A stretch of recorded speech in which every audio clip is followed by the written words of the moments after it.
শীত সবার জন্য শান্তির নয়। শীত সবার জন্য সুখ বয়ে আনে না। কিছু কিছু মানুষের জন্য আনে হতাশা, দুঃখ এবং কষ্টের ব্যাপার। কেননা আমরা আমাদের পরিবেশের চারিপাশে খেয়াল করলেই দেখতে পারি অসংখ্য মানুষ আজও পর্যন্ত বিশেষ করে পোশাকের আহ, মানে একটা শীতের পোশাক যে তারা সংগ্রহ করবে সেরকমের পরিস্থিতিও তাদের মানে হয়ে উঠছে না। বিশেষ করে আপনার রেল স্টেশন, লঞ্চ ঘাট, তারপর আমাদের ওভারব্রিজ এবং অনেক মেইন রাস্তার পাশে, সড়কের পাশে আমরা দেখতে পারি যে তারা গরিব এমন অসহায় অবস্থা তাদের চলতেছে। শীতকালে তারা কাবু কাবু অবস্থা, শীতে তারা হাত পা সব থর থর থর থর করে কাঁপতেছে, কিন্তু তারপরে তাদের গায়ে একটা শীতের পোশাক নাই। তাদের জন্য এই শীতটা আসলে শান্তির না।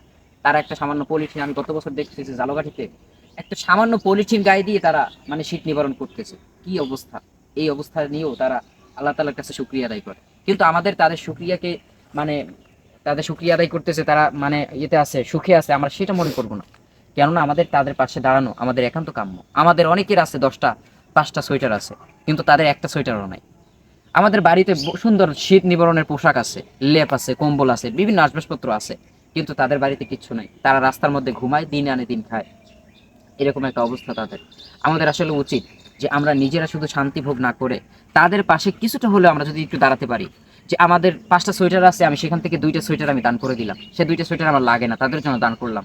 অথবা আমি এখন মানে সুযোগ তো অনেক ভালো যে দেখা যায় গাইডে মাল পাওয়া যায়, পুরনো মাল, সেখান থেকেও আপনি দেখা যায় যদি 2 একটা মাল যদি কিনে তাদেরকে যদি একটু হেল্প করেন, ধুয়ে পরিষ্কার করে তাদেরকে যদি দেন, তারা কিছুটা হলে উপকৃত হতে পারবে। আপনি যদি একটা বাসার পুরাতন ফালায় দেওয়া কম্বল সেটাও যদি তাদেরকে নিয়ে আপনি দেন, অথবা আপনি গাইড থেকে নিয়ে যদি আপনি তাদেরকে একটা কম্বল দেন, তাতেও তারা কিছুটা হলে উপকৃত হতে পারবে।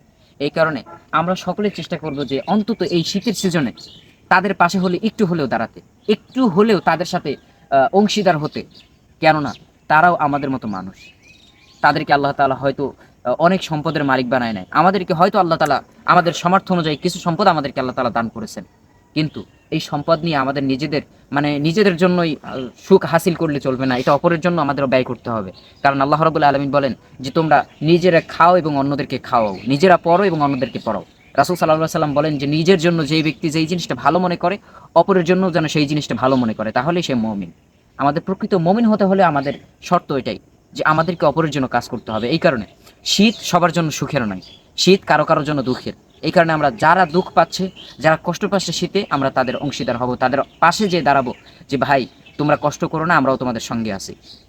কারণ আল্লাহ তাআলা সবাইরই সমান সুযোগ দেয় নাই। এই কারণে আমরা সবাই একটু চেষ্টা করবো কম বেশি করে। আর ভিডিওটি বেশি বেশি করে শেয়ার করবেন। যারা যেখান থেকে দেখছেন সকলেই চেষ্টা করবেন যে অন্তত পক্ষে আমি 10টা নয়, আমি একটা পোশাক দিয়ে হলে আমি একজন গরিবকে আমি সাহায্য করব। এই শীতের সময়টা খুব কষ্টের। শীতের সময় আমাদের যাদের পোশাক আছে মানে শীতের পোশাক আছে, তারাও অনেক সময় হাবুডুবু মানে কাবু কাবু অবস্থা হয়ে যায়। কিন্তু তাদের অবস্থা কি? সামান্য একটা পলিথিন গায়ে দিয়ে বস্তা পেঁচিয়ে এতে এতে শীত নিবারণ করা সম্ভব নয়। এই কারণে আমরা সবাই একটু চেষ্টা করব, বিশেষ করে যে তাদের প্রতি আমরা একটু খেয়াল করব, যেন তারাও ভালো মতো একটু শান্তিতে থাকতে পারে, একটু শীত থেকে একটু আশ্রয় পেতে পারে। কারণ শীত এমন একটা জিনিস যে আপনার শীতের সময় মানুষের মানে রোগের চাহিদা বেশি বৃদ্ধি পায়, বা আপনার চিকিৎসা ক্ষেত্রে সব দিক থেকেই মানুষ খুব একটা কোণঠাসা হয়ে পড়ে এই শীতের সময়। আবার কিছু কিছু মানুষ শীতটাকে এনজয় করে। তা কোণঠাসা যারা হয়ে পড়ে তারাই হচ্ছে আমাদের সমাজের গরিব শ্রেণীর মানুষেরা। এই কারণে আসুন আমরা সবাই গরিবদের পাশে দাঁড়াই এবং তাদেরকে একটি হলে পোশাক দিয়েও সহযোগিতা করি, যেন তারা এই শীতটাকে একটু হলেও তারা শান্তিতে রূপান্তরিত করতে পারে। তাহলে ভিডিওটি এখানেই শেষ করছি। আমরা সকলেই চেষ্টা করব তাদের পাশে দাঁড়াতে, ইনশাআল্লাহ। আসসালামু আলাইকুম ওয়া রাহমাতুল্লাহি ওয়া বারাকাতুহু।